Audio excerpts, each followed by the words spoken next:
If you worry about what other people think, soon enough, you will be on the sidelines of your life. Welcome to the Millionaire Woman Show, where we'll be discussing leadership, business, human potential, inspiring you to live rich from the inside out. Unlock your creativity, stretch out of your comfort zone, break through your barriers, take inspired action, and achieve epic results.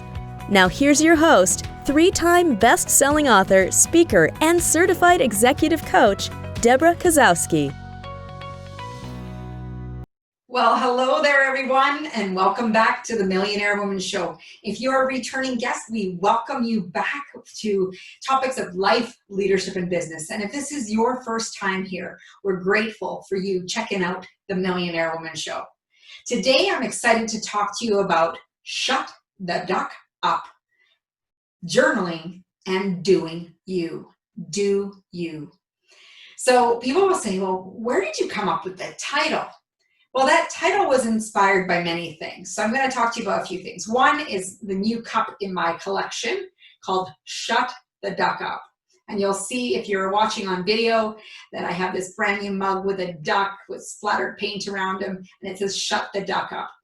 And the reason I purchased this for my collection is when I was in coaching training, they each gave us a rubber duck, which symbolizing shut the duck up. And what that truly means is that we want you to shut down the negative chatter. Shut down all the voices that you hear that are playing around your head. Some people will call this taming the gremlin. Some people will call it the nasty critter. Some people will even give it a name so that you can put it outside of yourself as not identifying with it. Now we have 50 to 70,000 thoughts in a day, and we think like popcorn, all these ideas coming out of our heads at any one time. But we need to capture certain thoughts into our awareness and bring it into our present tense, right? And what I've learned is through coaching, we have a lot of negative chatter in our heads, these 6 inches here, that can really disrupt our lives. And with the thoughts that come up that are saying, you're so stupid, why did you do this? You should know better. How come? All of those phrases just battling back and forth. But it's only when we pay attention to it that we're like, whoa, I can't believe I'm thinking this. And really, should I be hanging on to this thought and internalizing it as my truth? And the truth is, no, we don't want to be hanging on to those thoughts, because some of those thoughts have been pre-programmed of phrases and things that we've heard in past, in our childhood, or, with a boss or a friend or a coach. We've heard these different things and we replay them in our head as if it is a truth, or someone had said this to us once. And if someone failed that we've witnessed, they said these things to themselves, or someone else said it to them, and we're thinking, oh my gosh, I'm going to be just like that person. And one of the things that comes up as the biggest question, are you allowing the mind chatter that you have, that negative chatter in your mind, are you allowing it to run your life? Are you taking action based on the negative chatter? Or are you filtering through so that you can really hear the good stuff? And that's the one part. We don't acknowledge ourselves or celebrate those wins enough to acknowledge the good stuff. So one thing I want you to really want to point out to you is that, we have beliefs and thoughts that influences the actions that we have. But where did those beliefs and thoughts come from? They came from influences. We have things that we input into our minds. So some of that is pre-programming, beliefs that we've taken on from others, opinions that we've heard, faith and culture, all of these different things. But we also have other external influences such as books, podcasts, the news. People will often comment CNN, constant negative news. So we have to be careful. Even social media can be a trigger with that, to be able to filter what we're allowing into our minds and what are we playing in our heads between those 6 inches between our ears. So you need to really remember that you are not your thoughts. And what I mean by that is you're not defined by those thoughts. I want you to think about the image that you want to portray in the world. Who do you want to show up as? And what are the beliefs that person needs to hold in order to get the results that you say you want to? So you really need to pay attention to those thoughts and move beyond that negative chatter so that you can start creating that life that you foresee in your future, that vision you hold for yourself. And when you're able to silence that negative chatter, what you're also able to do is to become more aware. And that's where everything changes. See, the biggest thing to navigating any change, to silence that negative chatter, is bringing that into your awareness.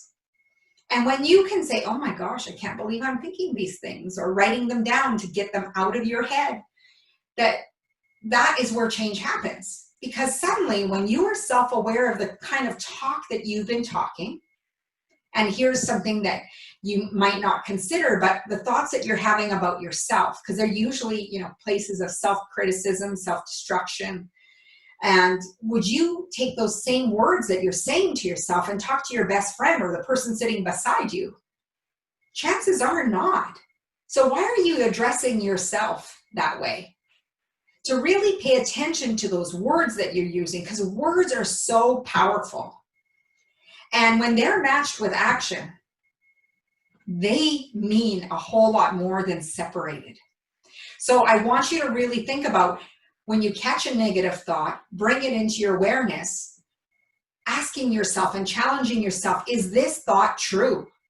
Because I know I'm not my thoughts. I'm having this thought in a fleeting moment does not mean I'm going to keep thinking this way. I can choose to reframe it. And when you reframe something, you're putting it in a positive tense, or you're looking at it from a different perspective. And as soon as you shift something to a different perspective, what you're doing is you're taking power away from that thought. You're taking the energy away from that thought, because suddenly there's attention, there's a spotlight on this thought. And defining, should I internalize this thought? Do I want to own this thought as my truth? And chances are you don't, especially if it's self-criticism and self-loathing and, again, that destruction, because we can be so hard on ourselves. So we want to be able to catch what those thoughts are, write them out, tear it up, throw it out, shred it, whatever you need to do, knowing that you're not owning those thoughts. But the best way I recommend to people is to put it on paper. You don't have to keep it. You can burn it. You can shred it. You can do whatever you need to do to destroy it and feel satisfied. But when you keep it in your head, it continues to circulate anytime you put that thought in there. And people are often focusing either on their past, because that's where those stories come up, and we can tell ourselves this narrative, and the story keeps going on, and I could have done this, I should have done this, and then you're not moving forward. You're stuck back there. But if you want to move forward, what you need to do is not forecast way into the future, because then people start worrying about the future. What if this and what if that happens? And instead, when we bring awareness to any thought that we're having, and we go into the place of shutting the duck up, taming the critter, taming the gremlin, and silencing it, that we are then being able to hear our true voice. And sometimes what I realize is that our mind gets caught up with busyness, but we get caught up in busyness of tasks and everything around us, that we're so busy. But what are we busy doing? And the other thing that I really notice is that we don't have time, or we don't make time to sit in some silence for 3 to 5 minutes in a day. And mostly due because we don't want to be alone with our own thoughts. Isn't that interesting? The one person that you spend the majority of your time with is you. And you don't want to be alone with your own thought, because it's circulating so many negative thoughts that if we allow it to take hold of our mind, we are driven by those actions and getting the results by listening to negative chatter. So it's really important to get yourself to live so much into the moment, into this present moment, that you silence all the chatter when you're here and now. So when you get an opportunity to have some silence, allow yourself just to focus on your breath, the in and out. It doesn't have to be anything fancy. It has to be with just being present and listening to the voice within yourself. When you can move beyond the chatter to really hearing what your soul, your heart is craving for you in the world. Now, I'm going to move on to journaling because I got asked some great questions recently about journaling. And, the person was asking, I'm scared to start journaling because I feel like I'm just going to use it as a vent session. And I don't want to be stuck in the negative of all the past things. And I really want to speak to this because I find the most therapeutic parts of journaling. Journaling can be done so many different ways, and there is no right or wrong way. It's your way. And this is what I want people, because they think, I need a prompt. I stare at a blank page. I don't know what to start on. And what if I, get chattering with all this negative chatter? And I say, yes, that's exactly what you're needing right now. When you get thoughts, whether they are positive or negative, get them out of your head and onto paper so that you can witness them. They become tangible. They become something that you can actually work with versus something that's continuously circulating and recirculating in your mind. So I was listening to a podcast, I think it was in July, that I was listening to The Unbeatable Mind with Mark Divine, and you can go to Mark Divine's episode. I've talked to him and interviewed him on the show. And he was interviewing Dove Barron. And I just resonated so much with Dove's comments. And he was talking about journaling and how valuable it was, and how he even told his wife that he had journaled about her, and she had become something that has developed out of his journaling. And she said, what, it would be really great. I would love to read your journal. And he's like, no way. And then he said, my journal is full of vomit and diamonds. And in that moment, I totally resonated with that metaphor. Because there's times in our life when we have dark space, I like to call it. It's a dark time that things aren't maybe going as well. And then we have a lighter time when things are going much better. And with all things in life, positive or negative, they're all temporary. But of course, we want to stretch out the positives and make them last longer. Absolutely. And we do that by reframing and focusing and shifting our mindset as often as we can when we learn these techniques to be able to do so. So when I tell people, or they ask me about journaling, and they say, well, I have some negative thinking, let it out. Get it out of your head and park it in the journal. Don't go back and read it. Just get everything you're thinking out of your head. There's going to be vomit. There's going to be stuff that you don't want to read or you don't want anybody to read. There's going to be diamonds of insight and aha moments. There's going to be revelation of things of gratitude and things are going well. But don't go and read it immediately. And this is something I learned by going through the process of Julia Cameron's book, The Artist's Way. Now, an artist is not what you're thinking the traditional artist is.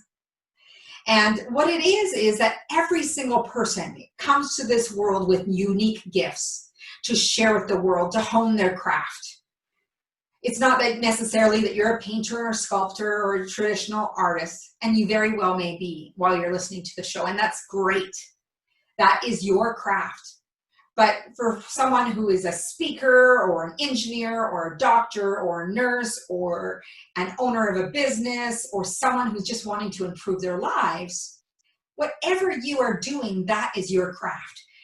whatever you are focused on becoming, that is your craft. So one of the things that Julia Cameron talks about in this book is about morning pages and how significant they are in journaling whatever comes out of your head.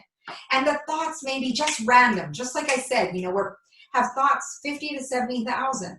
Most of the thoughts you thought of yesterday, and they just keep recycling. But what she says in this journey, and what I've experienced in the journey of doing these pages, is that you will, dump out a lot of stuff, and you won't even know where some of these thoughts come from, and they're so random. As you write them, you're like, what's that mean? And what's that mean? Where is this coming from? And as you go through it, it's just like a release, and you've put it aside. And my take on journaling is, if you're in a negative space, that dark space, it's better to get it out in your head so that when you go out the door in the morning, that you're facing the world and not taking it with you. You get what I'm saying? You don't want to be taking it with you. You park it, you leave it. Don't look at it. And the interesting thing with Julia Cameron's work, as you go through The Artist's Way, it's not until later on where she gives you instruction to go back with 2 colored markers to read the first 8 to 10 weeks. It's a very eye-opening process, because as you've done those morning pages, the darkness seems to slip away, light comes in, there's a different spotlight of where you are, and it's a whole process of recovering the artist within you. So if you feel stuck in any way, or you are uncertain about anything, I really believe that journaling is the key tool to really getting those ideas out of your head, to get that negativity out of your head, to get those moments of insight. So what she says to do, you take those 2 markers and you'll go back and read. You'll find out what you've been complaining about, what things have negatively triggered you, what insights have you gotten from this? Maybe you've gotten some ideas of how to move forward, and you might have some ideas, whether it be in business, entrepreneurship, in leading a team, or doing something different in your life. So when she acknowledges all of those things, you have such great insight as to remembering wherever you are in that moment of time, of wherever you're sitting in that experience, that is what was true for you at the time. And all of these thoughts that are circulating are not your truth. They're a space of time where you were sitting and bathing in this vomit. And then you discover these diamonds by reflecting. So I love how Dove Barron's analogy of vomit and diamonds applies to journaling, because it totally makes sense. That when I went back and looked in my journal, I was like, wow, some of those thoughts were very interesting to me, or the things that upset me sometimes were so trivial that aren't so big now, or things that I know I need to continue to work on. All of these things reveal to you as you journal, they're revealed, and it's like, these are gifts. Remember, success leaves clues. These clues are here for you to say, I become better while I work on these things. I become better when I act on these ideas that I have.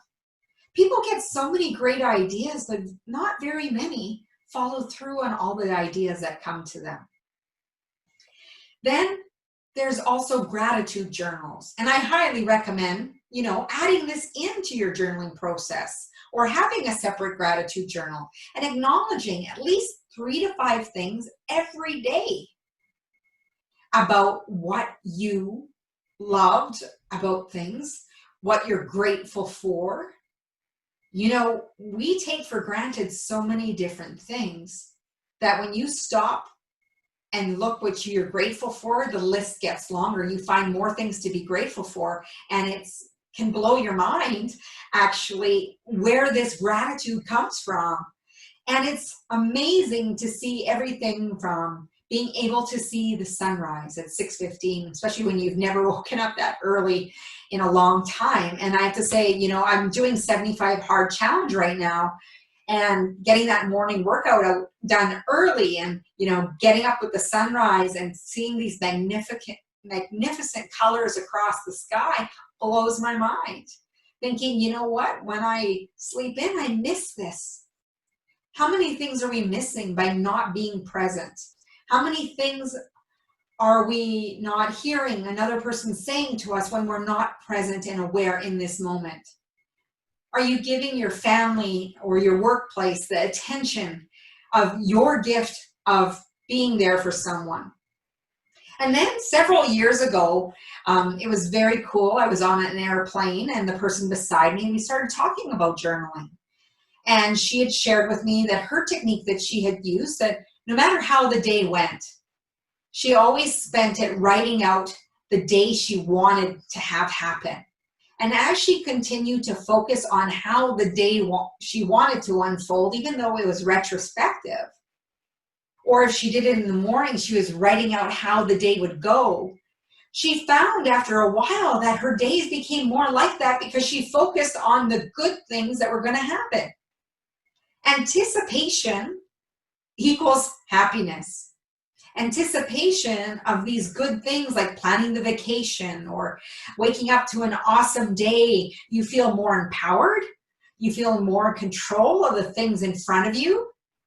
And the one thing you can count on to be certain is the actions that you already told yourself that you're going to take. So you have a chance to have an advanced decision of how you want your day to go. Really putting your mindset in the place that you are in control. You have the gifts and the tools to move through and become anything that you want. Create the days you want. But it all comes back to, what is the image you have for yourself? What are the thoughts that you are allowing in your mind? And those beliefs, where are they coming from? How do you feel about yourself? Are you listening to the negative chatter dictate how you're going to be, how you're going to show up, who you are? Journal it out. Get it out of your head and onto paper. Let it be something constructive. Let it be something you park as you face the world each day and not take it with you like extra baggage. The other topic I want to talk about, where this all stems from, is the topic of doing you. Be yourself. It is so important that we take time to step into our own power, set boundaries in healthy ways, and really know that we only have one life to live. To move forward and take the actions necessary to create the life that we want to. My question for you then is, are you driven by the opinions and beliefs of others? Are you allowing their beliefs to be more important than you, of whether or not you will be successful? See, I like to think of someone walking through a crowd wearing a black sweater. And as I'm walking through the crowd in this black sweater, if I start picking up on people's opinions, there's suddenly more lint attached to my clothes, and another ball of lint, and another, and pretty soon I need a lint brush. I need to take a lint brush to my black sweater to get rid of the beliefs I've picked up from other people, the opinions I've picked up from other people, and decided what they said about me mattered more. So when you think about what you want to do with your life, the beliefs that you're holding on to, the ducks that keep quacking in your mind, that negative chatter, the gremlins, the critter, give it a name, put it outside yourself. Talk to it like, hey, that's Nasty Nancy, or that's Lousy Lola, or whatever you want to call it. Put it outside of yourself, because it is not you. In order to do you, you need to be yourself. Let go of the beliefs and opinions of other people. And when someone tells you something's impossible, end of discussion. Realize that the only opinion that matters is yours. How you act, your emotions, are internal to you. How someone else reacts is how you pay attention to how you show up in the world and how people react around you to you. Now, we want to come from a place of being kind, compassionate, and respectful, irregardless of how someone attempts to treat us. But when we come from a place of protecting our dream, come from a place of believing in ourselves, even when others are not willing to believe in us, that's when we step into our true empowerment. To know that we are called for a greater mission, greater purpose in the world, and we need to shut the duck up and listen to that true knowing within. Thank you for joining me again on today's podcast. I'm Debra Kasowski, and I would love for you to go over to my website at www.debrakasowski.com. Right now, you'll get your free 3-part video course of making habits stick, where you can put focus and consistency, get rid of any derailers so that you can crush those goals, knock them out of the park, and make them your reality. Your time is now. I would also love for you to subscribe to my YouTube channel, where you can watch this program on video. Go over to iTunes or your favorite podcast player, rate and subscribe so you don't miss a single episode. As Mahatma Gandhi said, be the change you wish to see in the world. And my wish for you, as always, is go out and make today great.